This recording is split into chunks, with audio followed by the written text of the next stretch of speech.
या देवी सर्वभूतेषु मां शैलपुत्री रूपेण संस्थिता। नमस्तस्यै नमस्तस्यै नमस्तस्यै नमो नमः। नवरात्रि में मां दुर्गा के 9 रूप की पूजा पूरे विधि विधान से की जाती है। पहले दिन मां शैलपुत्री की पूजा होती है। पर्वतराज हिमालय की पुत्री होने के कारण मां दुर्गा के इस रूप को शैलपुत्री कहा जाता है। मां शैलपुत्री वृषभ की सवारी करती हैं, जिस कारण इन्हें देवी वृषारूढ़ा के नाम से भी जाना जाता है। इनके एक हाथ में त्रिशूल और दूसरे हाथ में कमल रहता है।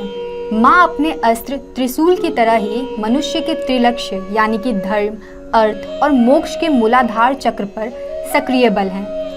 माता शैलपुत्री ही प्रथम दुर्गा हैं और ये मां सती के रूप में भी जानी जाती हैं। मां शैलपुत्री की एक कहानी है जो हम आपको इस वीडियो में बताने जा रहे हैं। एक बार प्रजापति दक्ष यज्ञ करवाने वाले थे और इसके लिए उन्होंने सभी देवी देवताओं को निमंत्रण भेज दिया था, लेकिन उन्होंने भगवान शिव को निमंत्रित नहीं किया। देवी सती को लगता था कि उनके पास निमंत्रण जरूर आएगा, लेकिन ऐसा नहीं हुआ।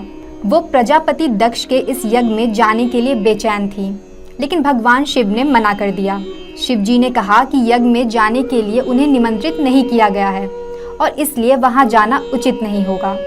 लेकिन मां सती नहीं मानी और बार बार यज्ञ में जाने की जिद करती रही। सती के ना मानने के कारण फिर शिव जी ने उनकी बात मान ली और यज्ञ में जाने की अनुमति दे दी। जब मां सती अपने पिता प्रजापति दक्ष के यहाँ पहुंची तो उन्होंने देखा कि उनसे कोई भी आदर और प्रेम के साथ बात नहीं कर रहा है। सभी लोग मुंह फेरे हुए हैं। वहां बस उनकी माता ही उनसे स्नेह से बात कर रही थी।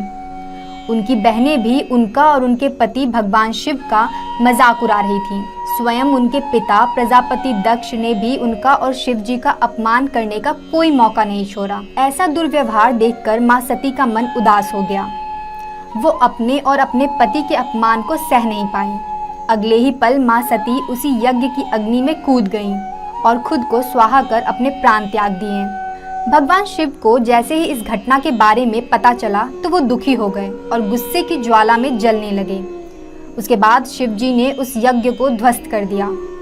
बाद में मां सती ने हिमालय के यहाँ जन्म लिया और इस वजह से उनका नाम शैलपुत्री पड़ गया। मां शैलपुत्री की पूजा करने के लिए आप ब्रह्म मुहूर्त में उठकर स्नान ध्यान करें और पूजा स्थान की साफ सफाई कर लें।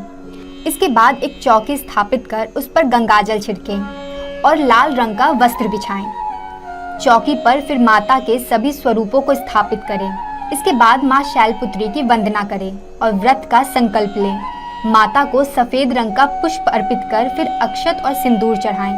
एक बात का खास ध्यान रखें कि मां शैलपुत्री को सफेद रंग का ही वस्त्र अर्पित करें और गाय के घी से बने मिठाई का भोग लगाएं। फिर मां के लिए घी का दीपक जलाएं और उनकी आरती करें। इसके साथ आज के इस वीडियो में बस इतना ही। जय माता दी।